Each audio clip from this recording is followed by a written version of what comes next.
Welcome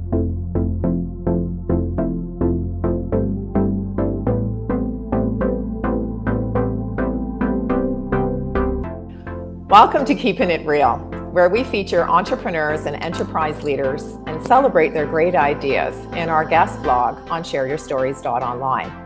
Our guest is Maxine Warsh, who is a skin specialist and the founder of the best-selling item, the washcloth. And she joins us today to talk about her business philosophy on ageless beauty. And Maxine joins us from Toronto, Ontario. Welcome. Thank you, Trish. Nice to see you. You know, I have to say, Maxine, I've been watching my social media feeds as of late, and I've noticed a number of women who have been posting selfies, and then in the caption they say, you know, just 57, or me at 63, or, you know, maybe it's life at 25. And we've all heard those sayings that age is only a number, or you're only as old as you feel. But as someone like yourself who's been working with women in the industry for so many years, do you find that these words of wisdom are really true now? Yes. I really, really do. If you like yourself and you feel good about yourself and you like other people, you're beautiful. There's no age to that, is there? No, that's so true. So I do believe that. I believe in just being all you can be, as happy as you can be, as much as you can be, for you first. And then you're that for everyone else. So you know, you mentioned something in your story where you said that you were doing your microcurrent therapy facials for your clients, and you know, obviously they were getting results from the treatments, but you noticed that there was a change in their attitude after a while. That, you know, they seemed to have a little spring in their step, or that they were feeling more confident. So, how do you think that works when we live in a society where so much of what we do is dependent on how we look? Well, we're taught that. We're taught and we're programmed through the media and advertising, through sales. You know, you're not good enough if you don't look good enough. If you're 50 or 60 and you don't look 40, well, what's wrong with you? Right. You know what? Women that come in and took that first step to doing something that was healthy and good for them, and to give them some me time, so to speak, and to spend some money, they're worth it. There's value to it. That's the spring in their step. They're taking care of themselves. They're allowing you to help them take care of themselves. Right. You know, confidence is such a really important thing. I mean, I've always said that, you know, how we feel shows in our face, right? If you're upset, people can read our emotions. You know, if you're not sleeping, you've got bags under your eyes. You know, if you're not in a healthy diet, your skin is lackluster. So do you think that we're becoming more educated in making the connection between body and our appearance? Yes. However, if you're doing things for yourself that are natural, anything you do that's healthy and natural and agrees with you, it's going to help any of the symptoms that show up from not sleeping, from hormone imbalance, for whatever it is. And one thing I can say about what I do and why I feel confident about what I do is that I know that if you're not sleeping and you get a treatment, you don't look like you haven't been sleeping, because that's working naturally. What I do works naturally on the system, and sometimes it does help people sleep. So it's a complete holistic treatment. It's not just about looking good. It's overall health that we're taking care of and addressing. And then, you know, I think that's really important, because you have a wonderful slogan, and that is, you know, to your ageless beauty. You know, it's in your salutation on your emails. I know that you use it on your website. So, and sometimes, I think we struggle with coming up with something that sort of encapsulates what we do into, where we can share it and people go, oh yeah, that must be Maxine. So how did you come up with this wonderful phrase of, about ageless beauty? Um, how do you pick a number that you felt your best time? Some people say I was my best at 40. Oh, the best is yet to come. Oh, I have a spiritual connection with age. Sounds corny when I hear myself say it, but how old is the spirit? Right. The spirit's kind of ageless, isn't it? Yeah. So that's how I see beauty. It's an ageless entity. It doesn't have an age. That's I love that what you're really talking about is having a youthful attitude, right? I mean, because it really is only a number. To your point, it doesn't matter if we're in what decade of life that we're in. If you have a youthful attitude, then I think that will only enhance your life experience, right? Yeah, and what's youth? Is youth a number, or is youth A feeling? a feeling? Is it an attitude? It's all three and none of them at the same time. It's what you bring to it. It's what you want it to be. It's what you learned it to be. It's your ideas about what youth is or what aging is. So tell me, in your practice, what would you say would be the youngest client that you've ever had that's looking for a feel-good experience? Is there an age that when people sort of say, I'm going to invest in myself, and now I'm taking time for me, I've raised my family, I've got my own career, I'm ready to spend some time on myself. Is there an age, or is it irregardless based on the individual? My average age woman is, let's say 50.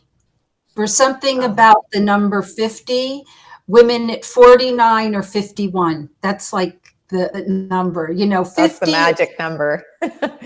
49 or 51. And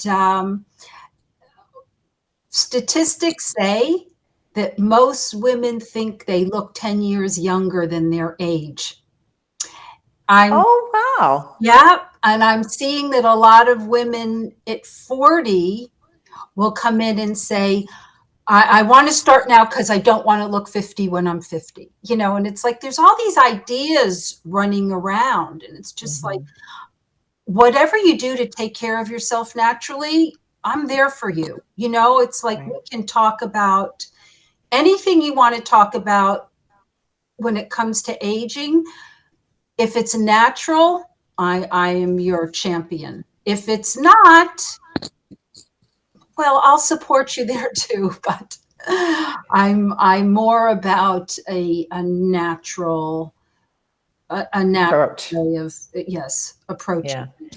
So what about living with grace? Because, you and I have had some wonderful conversations about things like gratitude and, a meditation practice that sort of helps to uplift the spirit and, make a connection. And like you say, sometimes you feel kind of corny talking about it, because if you're not at that age and stage in life, you think, oh, geez, seriously, like that can't be true.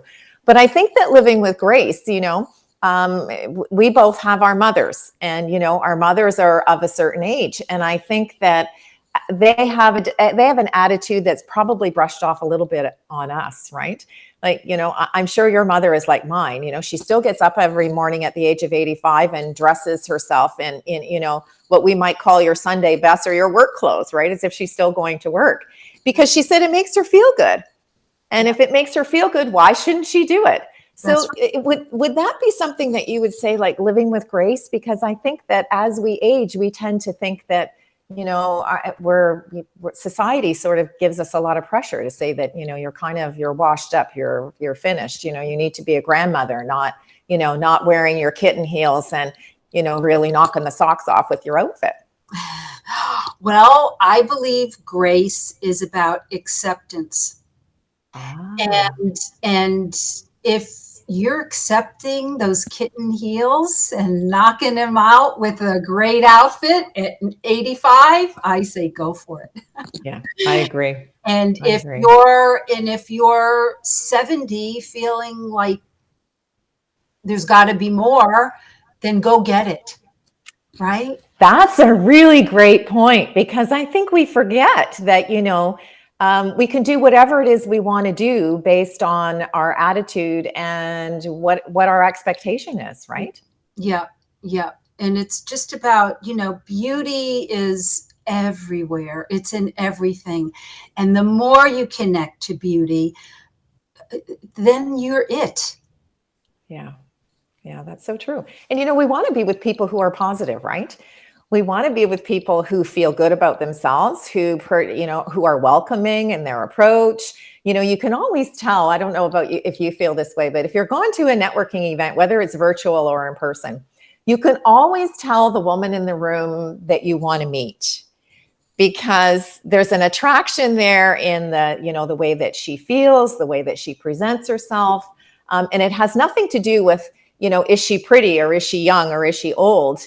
It's all about that magnetism that you sort of send out. That's, And I think that what you do actually really helps build confidence in women. I would say it does. I would say it Mhm. does.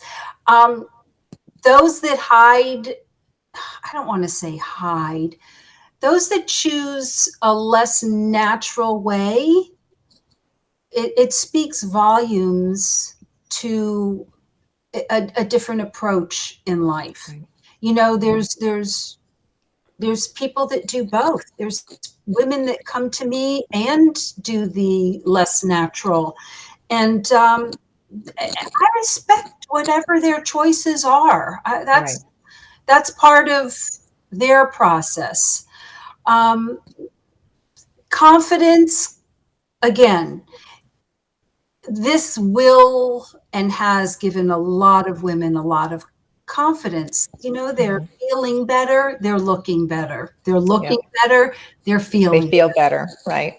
better. And I think that one of the things that is really important and that we have to remember, whether we're in a service industry like yourself, that it's all about appearance, is that you have to come from a place of no judgment, right? Because everybody's going to approach things from a different perspective, and what works for one may not work for another. Yeah. And yet at the same time, sometimes we want to try something because our peer group may be trying something, and someone might say, oh, I just tried this and it's really fantastic, and you think, okay, well, I'll give it a whirl, right? So coming from a place of no judgment, I also think supports that whole attitude of confidence and grace and attitude. Well, you And sound like a Buddhist. but you know what? You really exemplify that. I must admit, like I don't think that I have ever been in a situation or interviewed someone talking about their story, which is what we did with the editorial. You really come from a place of no judgment, Maxine. You really say, if this works for you, I'm going to respect that. I'm going to support you in whatever way that I can, and I'm going to do it within my own comfort zone. There you go. There you go. Would you agree? I thank you for seeing that. Thank you for calling that out. I appreciate it. Because Thank I think that that's what makes you so successful, is the fact that you do look at each individual as an individual, and you don't make people feel that your way is the only way, and yet at the same time you understand that they may want to try something else. That's right. That's And I right. think that's really important. It's nice that you say that, because everything I've done to grow my business has come from listening to what my clients have needed over this time. And it's Right. like, I appreciate that you see that. Thank you. Yeah. Well, and you know what? It's also nice to know that when we're in business, because I do believe that your philosophy of ageless beauty comes from you as the founder and owner of your business. I think that that's something that the people who work with you or for you in your organization also exemplify that, because I think we attract like-minded people.